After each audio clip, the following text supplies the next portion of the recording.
परमात्मा की लाठी में आवाज़ नहीं हो। तो जी हाँ दोस्तों, वेलकम है आप सभी का हमारी इस न्यू वीडियो में। तो दोस्तों, आज मॉर्निंग रूटीन के साथ साथ मैं आप लोगों के साथ शेयर कर रही हूँ एक रियल स्टोरी। तो वीडियो में कंटिन्यू बने रहिएगा। एक साधु वर्षा के जल में प्रेम और मस्ती से भरा चला जा रहा था। इस दौरान उसने एक मिठाई की दुकान को देखा जहाँ एक कढ़ाई में गर्म दूध उबाला जा रहा था, तो मौसम के हिसाब से दूसरी कढ़ाई में गर्मा गर्म जलेबियाँ तैयार हो रही थी। साधु कुछ क्षणों के लिए वहाँ रुक गया। शायद भूख का एहसास हो रहा था या मौसम का असर था। साधु हलवाई को बड़े गौर से देखने लगा। साधु कुछ खाना चाहता था लेकिन जेब ही नहीं थी।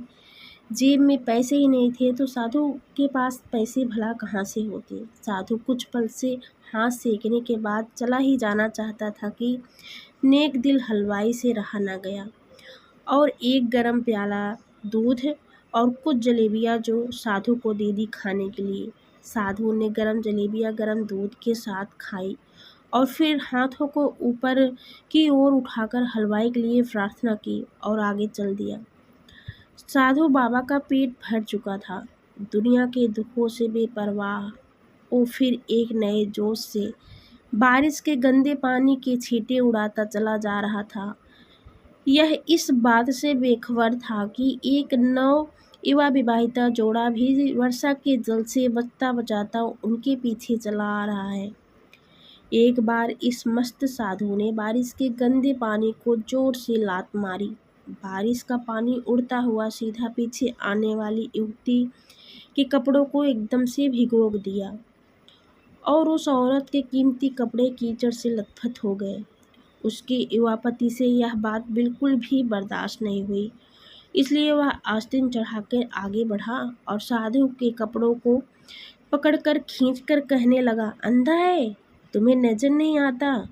तेरी हरकत की वजह से मेरी पत्नी के कपड़े गीले हो गए और कीचड़ से भर गए। साधु एकदम से हक्का बक्का खड़ा रहा, जबकि इस युवा को साधु का चुप रहना नाखुशगवार लग रहा था, क्योंकि किसी को गुस्सा आ रहा है और सामने वाला चुप रहता है ना, तो काफ़ी ज़्यादा पीड़ा दे जाती है।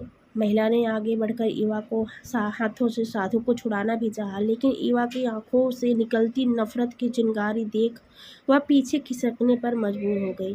राह चलते राहगीर भी उदासीनता से यह सब दृश्य देख रहे थे, लेकिन युवा के गुस्से को देखकर किसी में भी इतनी हिम्मत नहीं हुई कि उसे रोक पाते।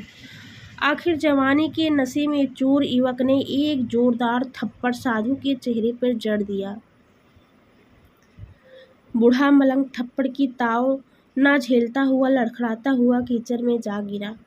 युवक ने जब साधु को नीचे गिरता देखा तो मुस्कुराते हुए वहां से चल दिया।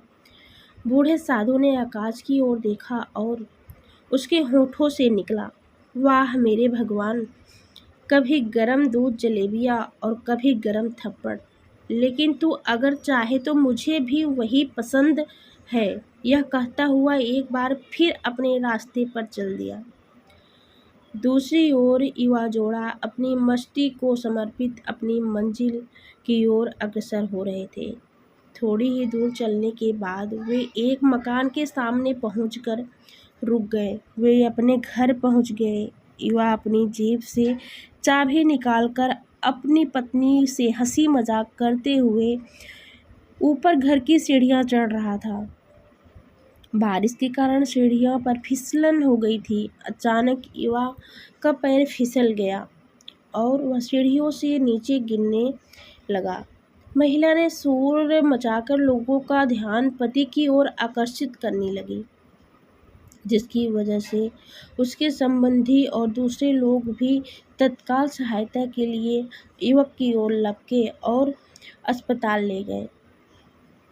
युवक का सिर फट गया था और कुछ ही देर में ज़्यादा से ज़्यादा खून बहने लगा। लोगों ने दूर से आते साधु बाबा को देखा तो आपस में कानाफूसी होने लगी कि निश्चित रूप से इस साधु बाबा ने थप्पड़ खाकर युवा को श्राप दे दिया है, क्योंकि ये मानसिकता होती है कि भाई हमें तो श्राप लग गया है और तभी इसे चोट लगी है। दूसरे युवक से यह बात सुनकर साधु बाबा को घेर लिया। एक युवक कहने लगा, आप कैसे भगवान के भक्त हैं जो एक थप्पड़ के कारण युवक को श्राप दे बैठे।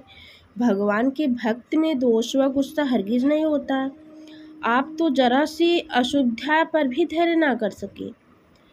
साधु बाबा कहने लगे, भगवान की कसम, मैंने इस युवक को बिल्कुल भी श्राप नहीं दिया। अगर आपने श्राप नहीं दिया तो ऐसा नौजवान युवा सीढ़ियों से कैसे गिरा, उसे इतनी गंभीर चोट कैसे आई।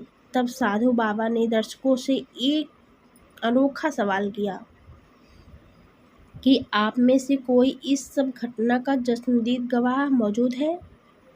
एक युवक ने आगे बढ़कर कहा, हाँ, मैं इस घटना का चश्मदीद गवाह हूँ। साधु ने अगला सवाल किया, मेरे कदमों से जो कीचड़ उछला था, क्या उसने युवा के कपड़ों को दागी किया था। युवा बोला, नहीं, लेकिन महिला के कपड़े जरूर खराब हुए थे। मलंग ने फिर पूछा, फिर युवक ने मुझे क्यों मारा। युवक कहने लगा, क्योंकि वह युवा इस महिला का प्रेमी था और वह बर्दाश्त नहीं कर सका कोई उसके प्रेमी के कपड़ों को गंदा करे, मैला करे, इसलिए उस युवक ने आपको थप्पड़ मारा। युवक की बात सुनकर साधु बाबा ने एक जोरदार ठहाका लगाया और खूब जोर जोर से हंसते हुए कहता हुआ वहाँ से विदा हो गया। भगवान की कसम, मैंने श्राप कभी किसी को नहीं दिया, लेकिन कोई है जो मुझसे प्रेम रखता है, अगर उसका यार सहन नहीं कर सका तो मेरे यार, मेरे प्रभु कैसे बर्दाश्त करेंगे कि कोई मुझे मारे। मेरा यार इतना शक्तिशाली है कि दुनिया का सबसे बड़े से बड़े राजा भी उसकी लाठी से डरते हैं। सच है, परमात्मा की लाठी दिखती नहीं और आवाज़ भी नहीं करती, लेकिन पड़ती है तो बदन दर्द बहुत जोरों से होती है। अपने धन, यौवन और पद का अहंकार दूसरे को चोट पहुंचाने के कारण बनता है, किंतु जब समय का चक्र हमारी तरफ घूमता है तो हमारे कष्टों का दौर शुरू हो जाता है। हमारे कर्म से ही हमें उसकी लाठी से बचाते हैं। बस कर्म अच्छे होने चाहिए।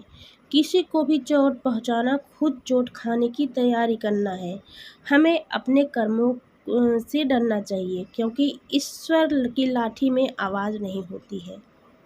सो दोस्तों, आज का सफ़र यहीं तक है। वीडियो अच्छी लगी हो तो लाइक शेयर के साथ साथ चैनल को सब्सक्राइब कर दीजिएगा। मैं आप लोगों के साथ अपनी डेली रूटीन शेयर करूंगी, उसी के साथ शेयर करूंगी एक बहुत ही प्यारी सी रियल स्टोरी। उम्मीद करती हूँ वीडियो अच्छी लगी होगी। तो मिलते हैं नेक्स्ट वीडियो में नए रूटीन के साथ, नए स्टोरी के साथ। तब तक के लिए दोस्तों, bye bye. Thank you so much for watching.